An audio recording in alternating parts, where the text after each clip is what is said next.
श्रोताओं, दर्शकों, स्वागत है आपको हमारे मनोकामना ज्योतिष चैनल पर। सभी को श्री राम में सब जग जानी, करो प्रणाम जोर जुग पानी। भगत भाव से सभी को नमन, वंदन, अभिनंदन। मित्रों, वर्तमान में ग्रह गोचरों को देखते हुए आप लोग जो कमेंट करते हैं कि एक ही राशि में इतना अंतर क्यों आता है, उसके लिए मैं पहले ही बता चुका हूं आपको कि जब तक अपनी कुंडली ग्रह गोचर पर ध्यान नहीं आप डालेंगे तब तक आपको पता नहीं चलेगा कि आपके साथ क्या होने वाला है। इस ग्रह गोचर का, ग्रह गोचर का शुभ प्रभाव ज्यादा से ज्यादा, अधिक से अधिक तभी होता है कि वही ग्रह गोचर की दशा अंतर्दशा आपकी चल रही है। जैसा कि आप जानते हैं कि आपका भाग्योदय या विद्यार्जन, जिस समय विद्या के ग्रह गोचर पंचमेश, भाग्योदय में नवमेश, स्वास्थ्य के दृष्टिकोण से, विचारधारा के दृष्टिकोण से लग्नेश को देखा जाता है, और जब जब उसकी दशा अंतर्दशा आती है तब तक आपके उसके में विशेषता, विलक्षणता और उसमें सकारात्मक रिजल्ट दिखता है। आपके अनुसार राशि सिंह राशि के लिए ग्रह गोचर क्या बताने जा रहा है, मैं बारंबार इस चीज को बता रहा हूं। जो जागे सो पावे, जो सोए सो खोवे वाली बात होके रही। मित्रों, आगे बढ़ने से आप भी श्री गणेश जी का स्मरण मेरे साथ कर लें। वक्रतुंड महाकाय सूर्य कोटि समप्रभ निर्विघ्नं कुरु मे देव सर्व कार्येषु सर्वदा। मित्रों, जैसा कि जानते हैं, सिंह राशि वालों के लिए राहु सप्तम भाव में चल रहे हैं, मनोवांछित फल प्राप्त कराने जा रहे हैं, आपकी भौतिक अभिलाषा को पूर्ण करने जा रहे हैं। खास करके आर्थिक दृष्टिकोण से, चाहे साझेदारी की बात हो, कंबाइंड की बात हो, चाहे देश विदेश से आयात निर्यात की बात हो, सप्तम भाव से रोजगार, व्यवसाय, देश यात्रा आदि और दाम्पत्य जीवन को भी देखा जाता है। उस दृष्टिकोण से कोई न कोई दृष्टिकोण से, किसी न किसी दृष्टिकोण से शुभ तो अशुभ होता ही है।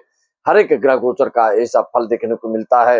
लेकिन नकारात्मक और सकारात्मक, जो उग्र ग्रह है, जो क्रूर ग्रह है, जो दुष्ट ग्रह है, जो पापी ग्रह है, उसके नकारात्मक फल बहुत तीव्रता से, बहुत ही हानि पहुंचाने वाला होता है। लेकिन शुभ ग्रह जो है, उनका नकारात्मक फल भी जो है विशेष हानि नहीं पहुंचा पाता। यही दोनों में थोड़ा अंतर है। जैसा कि आप जानते हैं, एक्सीडेंट वगैरह का योग जो बनता है, शनि मंगल केतु का विशेष होता है। तो ग्रह गोचर में अभी सूर्य अष्टम में चल रहे हैं, आपके शुक्र चल रहे हैं, शनि चल रहे हैं। अगर शनि सूर्य आपके कुंडली में सही तरीके से नहीं बैठे होंगे, शुभ रूप में नहीं होंगे, तो आपको थोड़ा सा वाहन चालन में और कोई गुप्त बातों के लिए आपको बिल्कुल पैनी नजर रखनी होगी और ध्यान पूर्वक आपको चलना होगा, चाहे वो जिस तरह की बात हो। और अगर शुभ है तो आपको इसका भी विशेष फल मिलने जा रहा है। मालव्य योग का फल तो आप ले ही रहे हैं। सबसे बड़ी बात है कि लाजवाब, शानदार और जो जीवन में याद रखने वाली जो घटना होने जा रही है, उसके लिए आपकी जिम्मेदार हो रहे हैं कौन? केतु महाराज। मैंने पहले ही बताया, राहु जहां इस घोर कलयुग में भौतिकता के संबंध में, चकाचौंध के संबंध में, आर्थिक उन्नति, रातों रात धन सेठ बनाने के दृष्टिकोण से जहां राहु अद्वितीय है कलयुग, इस घोर कलयुग में ये लोगों में भौतिकता, चकाचौंध और भ्रमित करके करने वाले जो ग्रह है, आप जानते हैं सांसारिक मोह माया में जो ज्यादा लिप्त होता है वही भ्रमित होता है।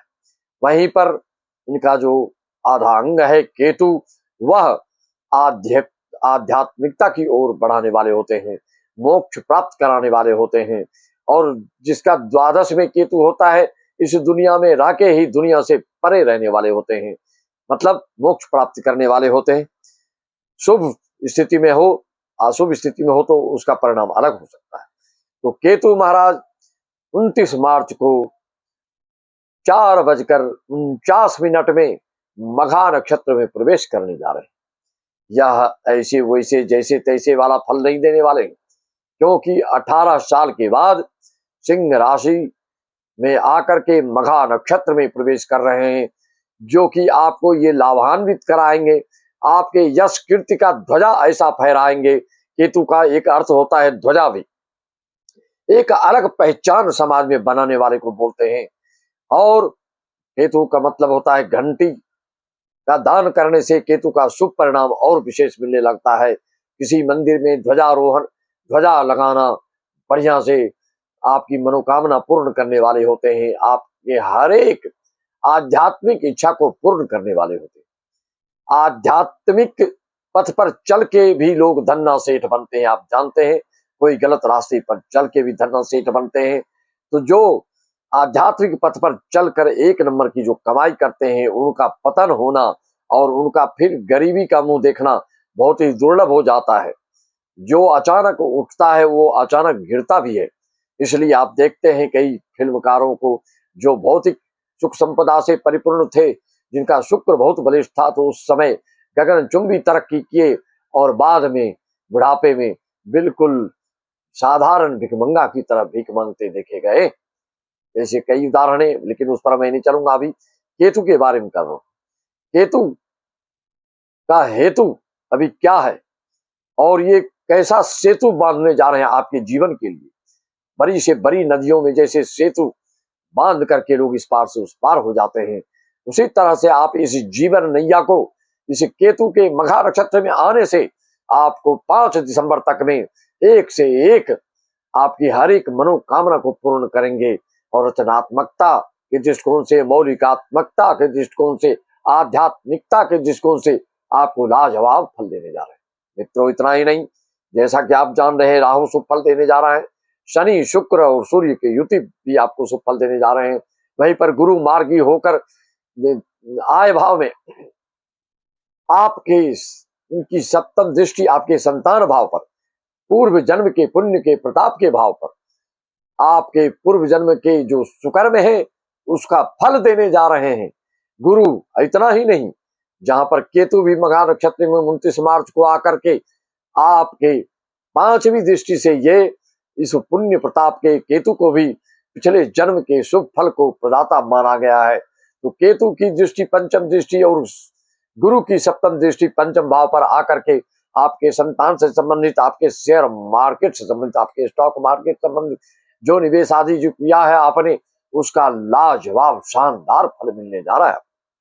आपकी केतु अगर लग्न में ही पहले से हो तो ऐसे लोगों के लिए कहा गया है कि थोड़ा आप चिंतित होते हैं, भाई से विरोधाभास बना रहता है आपका, तो आप भ्रमित होते रहते हैं, दूसरे की बातों में आकर के आपको दिक्कत होती है। लग्नस्थ केतु को अच्छा नहीं माना गया, लेकिन ऐसा व्यक्ति आध्यात्मिक विचारधारा वाला होता है और छने रुष्टा थने तुष्टा की विचारधारा हो सकती है, दूसरे की बातों में आकर पछतावा आपको हो सकता है, इस तरह की बात होती है। मघा नक्षत्र में 29 मार्च को आते ही सिंह राशि वालों का जानते हैं, मघा नक्षत्र का चिन्ह है राज सिंहासन। तो आपके धर्म अर्थ काम मोक्ष चारों फल मिलने जा रहे हैं।